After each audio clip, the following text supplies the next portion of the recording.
Hi friends, ఒకసారి ఈ video చూడండి. రాను రోజుల్లో నేను మరలా చెప్పిన గుర్తు నిన్న చెప్పాను, మొన్న చెప్పాను, అంతకుముందు కూడా చెప్పాను. ఈ దేశానికి ప్రధాని అయ్యే అర్హత మోడీ తర్వాత ఎవరంటే ఇప్పుడు యోగి ఆదిత్యనాథ్ అంతా కనిపిస్తా ఉన్నాడు. సౌత్ నుంచి అంటే మాత్రం పవన్ కళ్యాణ్ ఉంటాడు. చూశారు కదా, రానున్న రోజుల్లో ప్రధానమంత్రి అయ్యే అవకాశం పవన్ కళ్యాణ్ గారికి మాత్రం ఉందంట సౌత్ ఇండియా నుంచి.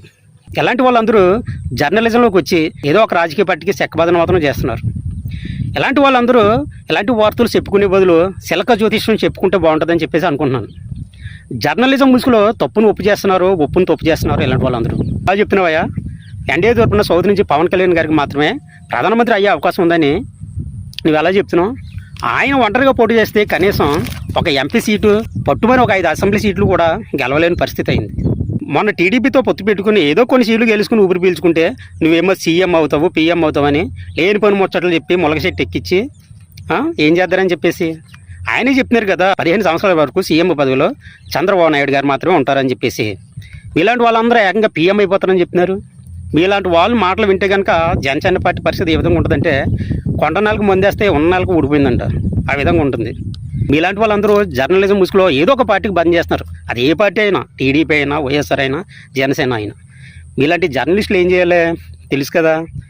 ప్రస్తుతం ఉన్నటువంటి రాజకీయ పరిణామాలు, ప్రభుత్వాలు తీసుకునే నిర్ణయాల పట్ల అది కరెక్ట్ అయితే కరెక్ట్ అని చెప్పాలి, అది అబద్ధం అయితే అబద్ధం అని చెప్పాలి.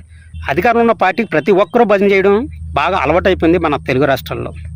కూటమి ప్రభుత్వం అధికారంలో లేనప్పుడు ఎప్పుడైనా నువ్వు ఒకసారి జనసేన పార్టీ అధికారంలో లేనప్పుడు ఎప్పుడైనా నువ్వు జనసేన పార్టీ గురించి పాజిటివ్గా చెప్పావా? అంతకుముందు చెప్పలేదు. ఎప్పుడైతే కూటమి ప్రభుత్వంలోకి జనసేన పార్టీ అధికారంలోకి వచ్చిందో భజన చేస్తున్నాం జనసేన నాయకులకి, పవన్ కళ్యాణ్ గారికి, జనసేన కార్యకర్తలకి. అదే ఒకవేళ మళ్ళీ టీడీపీ కానీ కూటమి కానీ మళ్ళీ అధికారం పోతే కనుక, మళ్ళీ వైఎస్ఆర్ పార్టీ వస్తే కనుక మళ్ళీ వైఎస్ఆర్ పార్టీకి అనుకూలంగా మాట్లాడతారు మీలాంటి వాళ్ళందరూ. ఇలాంటి వీడియోలు చాలా ఉన్నాయి ఈయన మాట్లాడినవి.